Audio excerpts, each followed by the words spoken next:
今日同大家分享下簡易尿結糖嘅製法啊！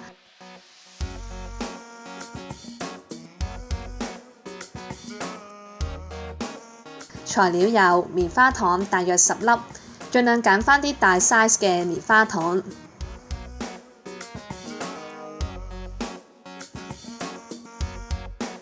少量嘅咖啡奶粉或者純奶粉。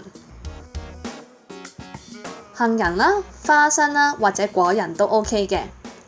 牛油紙1張，因為棉花糖佢好黏㗎，咁所以牛油紙咧就可以方便我哋之後嘅製作。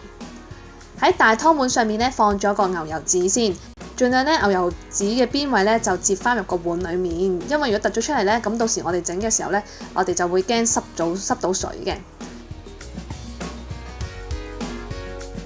喺個煲度咧放咗少少嘅水啦，咁然之後咧我會將嗰個隔水嗰個架咧就會反轉去放嘅，因為個碗咧就唔適宜放得太高啦，我個煲唔係好大。擺咗大約10粒嘅棉花糖，將棉花糖平均放好，將裝滿咗棉花糖嘅碗咧就放咗入去啦。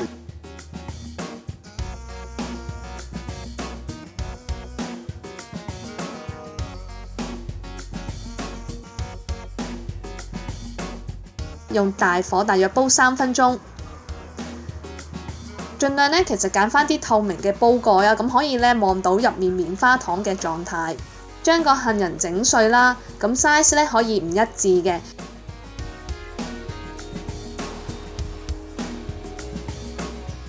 水滾嘅時候咧，盡量要留意返啲棉花糖啦，因為棉花糖會發脹啦，咁所以咧要小心咧佢整污糟咗嗰個煲蓋嘅。咁若果棉花糖咧發覺咧佢脹得好接近嗰個煲蓋咧，就打開個蓋，咁就等佢收縮啦。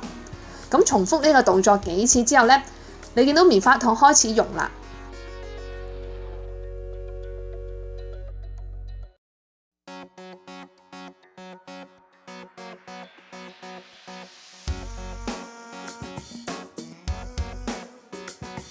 溶咗咧就打開個蓋啦，咁就用筷子或者用其他工具啦，將佢攪翻勻去啦。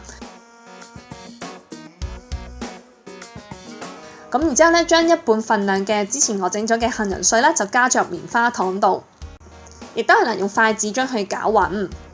咁當然你可以買翻一啲譬如比較花生啊比較碎少少嘅嘢啦，因為我發覺後尾我自己整嘅時候咧，發覺杏仁咧係比較難整得碎㗎，要好大力咯。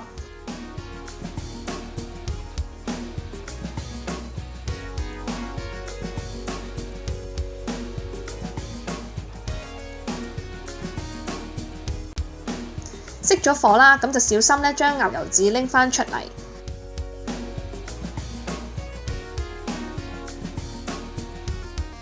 再將餘下嘅杏仁就加入去棉花糖度嘅。咁如果你想話嗰個質感比較豐富啲嘅，其實除咗可以杏仁之外，你可以加啲花生啊，或者加啲果仁落去啊，變咗佢會嗰個雜個層次多啲啦，同埋會嗰個味道會複雜啲嘅。咁用筷子咧就攪勻佢啦。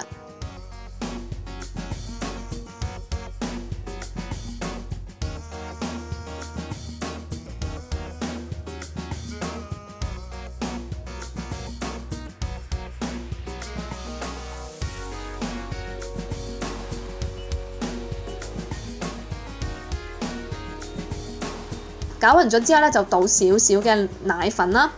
倒完之後咧，就用筷子都係啦，同樣地攪勻佢啦。咁我發覺咧，我今次整咧，其實我落嘅奶粉嘅份量咧係比較多㗎，咁所以其實咧可以咧落嘅時候，其實唔需要落得太多都 OK 嘅。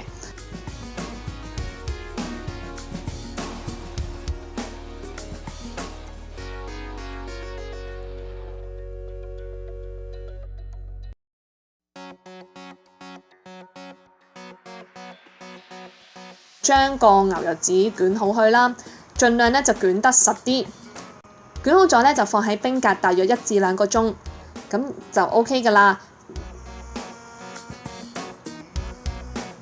切成一塊塊咧就可以食㗎啦。咁雖然咧賣相咧就唔係好靚，但係咧就簡單快捷啦，咁大家都可以試一試㗎。